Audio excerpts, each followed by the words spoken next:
Baik, Assalamualaikum warahmatullahi wabarakatuh. Eh, Selamat berjumpa lagi dengan saya. Mudah-mudahan rahmat Allah, hidayah ada pada kita semua. Amin. Baik, pada materi kali ini saya akan menyampaikan tentang fitrah, ya. Jadi tentunya konsep fitrah ini hanya dikenal dalam psikologi Islam, ya. Di psikologi konvensional saya belum menemukan konsep fitrah ini. Ya, fitrah di dalam Islam ini kalau saya ringkas, karena kalau saya terjemahkan dengan berbagai macam pendapat saya kira banyak. Yang sesuai saja bahwa fitrah ini adalah kesesuaian, ya, kesesuaian seperti apa kita itu diciptakan. Jadi baca begini, kalau mungkin ilustrasi ini lebih memudahkan, ya, kalimat fitrah ini. Jadi kalau misalnya lah perusahaan mobil, ya, perusahaan mobil A misalnya itu memproduksi sebuah mobil, maka tentunya juga mengeluarkan manualnya. Nah, manual itulah yang dikatakan fitrahnya mobil, gitu loh. Ya, fitrahnya mobil. Kalau mobil itu dirawat sesuai dengan manual yang fitrah tadi, ya, maka mobil ini akan terawat dan lebih awet dan tentunya lebih baik. Demikian juga dengan manusia. Manusia ini punya fitrah, ya, fitrahnya sesuai dengan buku manual. Nah, buku manualnya itu tentunya ada di Al-Quran dan Al-Hadis. Baik, sehingga saya menyebutkan bahwa fitrah ini adalah Islam, atau Islam ini adalah agama fitrah. Nah, nanti kalau ada pertanyaan, kenapa Islam dikatakan agama fitrah? Karena memang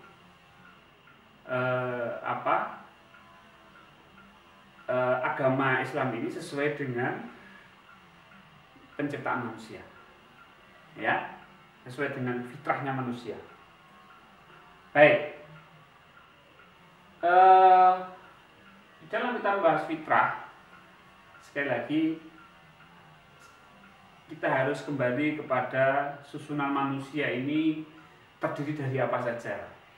Karena kita melihat, kalau misalnya mobil ada ban punya fitrah sendiri. Dia misalnya anginnya harus diisi sekian, ada ukurannya sendiri, kan. Oli harus diisi jenis apa, itu fitrah tersendiri. Nah, baik, sekarang kita manusia itu terdiri dari, sekali lagi, terdiri dari ruh, nafs, dan jasad. Ya, manusia itu terdiri dari ruh, nafs, dan jasad. Nah, masing-masing ini memiliki fitrah sendiri-sendiri, di mana fitrah ini harus dipenuhi. Kalau tidak, maka manusia ini akan gagal di dalam hidup. Boleh dikatakan begitu, ya. Baik, sekarang kita akan membahas fitrah yang paling rendah, yaitu jasad. Nah, jasad memiliki fitrah, ya. Jasad itu tercipta dari tanah, maka fitrahnya adalah dia harus berinteraksi dengan tanah, gitu kan? Baik, bagaimana agar jasad ini hidup? Fitrahnya apa? Ya, fitrahnya tentu makan, minum, syahwat, gitu kan? Itu fitrahnya, terpenuhinya makan, minum, syahwat, dan lain sebagainya. Sesuatu yang berasal dari tanah. Makanan dari tanah, minuman dari tanah, syahwat lawan jenis itu pun juga dari tanah. Sama manusia kan dari tanah juga, ya kan? Nah, dari tanah. Nah, Islam sudah mengatur fitrahnya itu seberapa. Rasulullah bersabda, makanlah kamu ketika lapar, berhentilah sebelum kenyang. Ini fitrah, ya, fitrah jasad. Coba kita makan sampai kekenyangan gitu. Sudah hilang laparnya karena lauknya enak, makan lagi. Ini sudah nyalai fitrah. Sehingga ketika selesai nggak bisa bergerak, perutnya sakit. Nah, ini sudah nyalai fitrah. Baik, jadi jasad ini fitrah. Sesuai dengan Quran, apa Quran dan apa hadis yang mengatur tentang makanan, maka disitulah fitrah daripada jasad yang berkaitan dengan makanan. Puasa. Kenapa Islam mewajibkan puasa Ramadan? Karena fitrah. Karena fitrah. Kalau kita nggak tahu rahasianya, ya karena kita yang membuat adalah Allah dan yang memerintahkan puasa itu adalah Allah. Ya, kita serahkan aja kepada Allah, jalani saja puasa, kan gitu. Baik. Syahwat. Syahwat ini juga diatur menikah. Jadi diatur. Kalau sampai tidak resmi berarti menyalahi fitrah. Itu ya. Baik, sekarang nafs. Nafs ini fitrahnya adalah seperti bayi yang baru dilahirkan. Apa? Nafs lahir itu tanpa ego. Ego nol gitu ya. Fitrahnya nafs itu tanpa ego, tanpa keakuan. Ketika nafs itu ada keakuannya, maka sudah tidak fitrah lagi. Ketika nafs itu ada keakuan memunculkan kesombongan, sehingga kesombongan menimbulkan perilaku, itu sudah nggak fitrah lagi bagi nafs.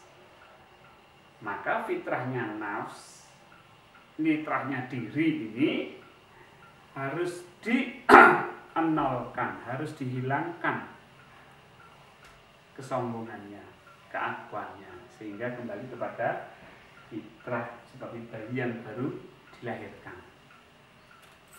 Baik, sekarang ruh. Ruh ini fitrahnya seperti apa? Ingat bahwa ruh adalah asalnya dari Allah dan akan kembali kepada Allah. Itulah fitrah daripada ruh. Sehingga ketika kita memfitrahkan ruh, memposisikan ruh pada posisinya, dan ini ada pada sholat, ada pada zikir, ada pada puasa, ada pada zakat dan sebagainya. Maka semua aktivitas tadi kita pasrahkan kepada Allah. Ketika diri ini pasrah, kemudian kita sambung ke Allah, maka ruh ini akan menemukan kefitrahannya. Ya, menemukan kefitrahannya. Ya. Sehingga kalau tiga-tiganya ini, ruh, nafs dan jasad ini berada pada kefitrahannya, maka dia akan menemukan satu kebahagiaan hidup, sukses hidup, harmoni. Ya, baik. Ini saya kira penjelasan singkat saya tentang fitrah. Sebentar lagi puasa, kita akan kembali kepada fitrah. Artinya apa? Jasad kita batasi, cukup makan, maka buka puasa itu namanya iftar. Ya, iftar itu kembali kepada yang fitrah sebenarnya, bukan balas dendam atau bukan buka puasa ataupun membatalkan puasa, kembali kepada kesucian, namanya iftar. Ini terjemahan bahasa Indonesia ini kadang-kadang memang menyesatkan. Coba bayangkan kalau maghrib diartikan sebagai buka puasa, maka balas dendam. Diartikan sebagai membatalkan puasa, maka habis itu maksiat. Kan gitu. Baik, tapi kalau iftar itu fitrah, mempertahankan kesucian, maka dia akan makan sekadarnya saja untuk menghilangkan rasa laparnya saja. Setelah hilang sudah selesai. Nafs yaitu penghilangan ego. Ya. Fitrahnya nafs adalah menghilangnya egoisme, sehingga hilangkan kesombongan, hilangkan egoisme, sehingga nafs ini mencapai fitrahnya. Dan ruh ini kita kembalikan ke Allah, kita pasrah.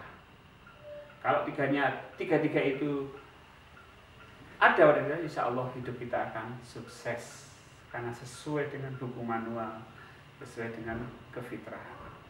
Baik, semoga perkuliahan psikologi Islam membawa manfaat bagi kita semua. Assalamualaikum warahmatullahi wabarakatuh.